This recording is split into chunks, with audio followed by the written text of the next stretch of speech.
Today I will be making miso soup to go with my white rice. White supremacist forever, yeah, go Pepe the frog. So I'm gonna use some of this fried tofu, an onion that's in the fridge.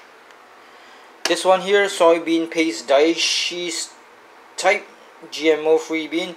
It says how to cook miso soup with tofu and wakame. What's wakame? No idea. So this miso soup is not like really traditionally Japanese style. Japanese style, you have to have some fish flakes, which is forgot what's the Japanese name for it. Some fish flakes thing. Then there's some mirin. Yeah, mirin. I also don't know what the hell it is. Then there's of course some seaweed, some kind of big ass seaweed, the big kelp. I think it's called kelp. I'm not going to do all those things. This Korean seaweed, so I'm going to dump it in. The right way of making this thing here, it says daishi type soybean paste miso, so it's a miso. Added with soup stock is very simple and easy to make miso soup. Bring water to a boil in a saucepan, add and stir diced bean curd, which is tofu. I don't have that. I don't have the white tofu, the fresh one, the like very silky smooth and it's like breast. Okay. Seaweed, wakame. I got seaweed there with sesame seeds. Unfortunately, can't like shake out all the shake out all the sesame seeds. Unfortunately, and bring it to a boil and remove it from the heat. Sprinkle the green onion negi over the top. I don't have green onions, unfortunately, and ready to serve. The problem with miso is they say that this soybean has some kind of bacteria and stuff, or some good stuff that lives in your gut. So I've been doing it the wrong way. Unfortunately, I put it into the pot and bring it to a boil and killing all the bacteria. So I'm going to show you the right way of doing things. And of course, I love to have protein in my food. Some of these fish balls, which I love. It's called veggie fish ball. So it's vegetable and fish ball at the same time. It's delicious. I love it. So I'm going to bring a couple of it out. And let's prep the goddamn food. First up, let's boil some water in this small little pot. This small little pot is quite small. 400 mils of water into the cup, courtesy of this lovely measuring cup that has been procured from some kind of technological beer tapping system without glass, unfortunately. Let's dump in some fish balls that has been like out of the freezer, hence the ice. Let's bring it to a boil.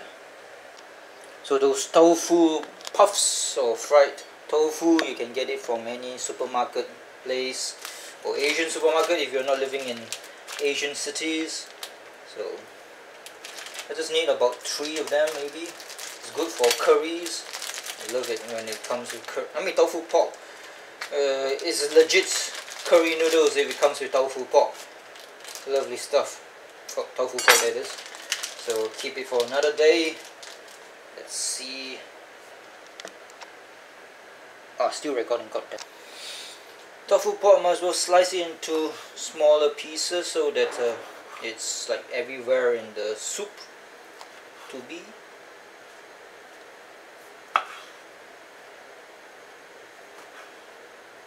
You can make it cute too, small and cute. I don't know whether to put it in right now or not, because the water is just water. I mean, boiling water is just boiling water. Oh, what the heck. Oh, yes. The onion here.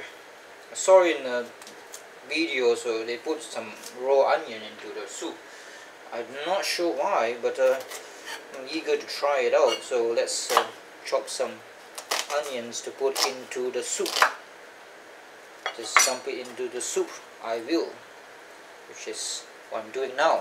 Oh, fuck. I fell into the stove. And what the heck, why not put this too? All of it into the thing, pot.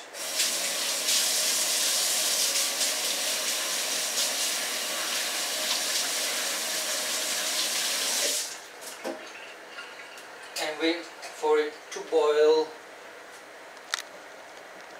So for that amount of water, about 400 mils, I think I'll just have a bit of miso, which is this one. This is a red type, there's white type, and there's in between the color type. So one big piece here will be enough, I think. If it's not enough, it does not like satisfy your taste buds, then you can add in soya sauce to give it the umami taste, if you want it to be more umami. So theoretically speaking, there will be bacteria living in this paste. Maybe it's in dormant form, since this paste is, or was, in the fridge. So to activate those bacteria, you should not put it into the boiling pot of water. So don't know how it works, but I'm going to show you how it actually works. Kinda. Next, what you need to do, since it's boiling now, yep, it's boiling. Actually, before we put the seaweed in, it's easier to take some water. The water now smells of onions because I put in onions. Lovely. Put some of this hot water, turn down the heat of the pot, and sprinkle it on this bowl full of miso stuff. Now smells of onions and lovely things. So just smash it in, break down the miso paste in this not hot water now, since it has been acclimatized with the cool or cold miso paste.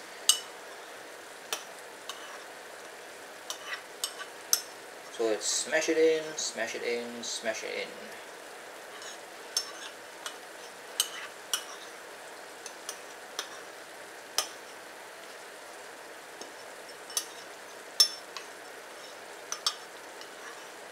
I can use a strainer actually to put the whole thing in to the pot and strain it.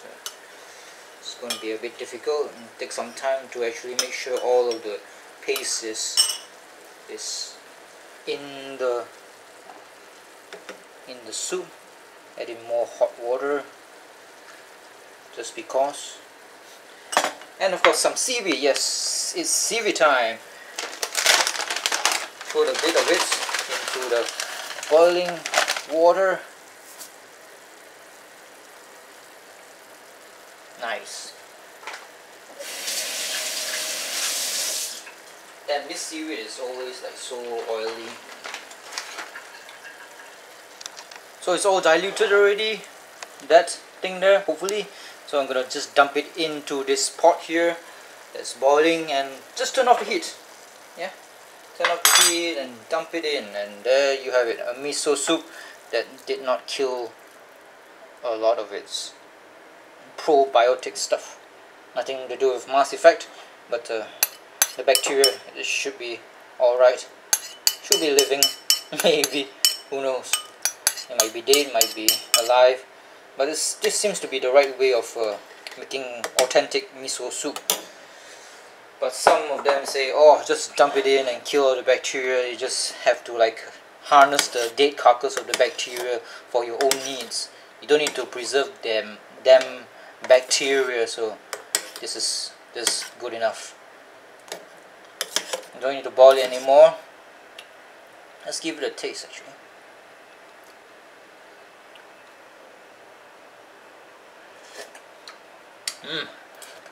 Salty, miso-y, and lovely. I'm gonna have this with rice. So that's how you make miso soup without killing the bacteria. Maybe. I'm not sure. Bacteria, are you dead? If you are dead, say yes. No reply, that means they are still alive.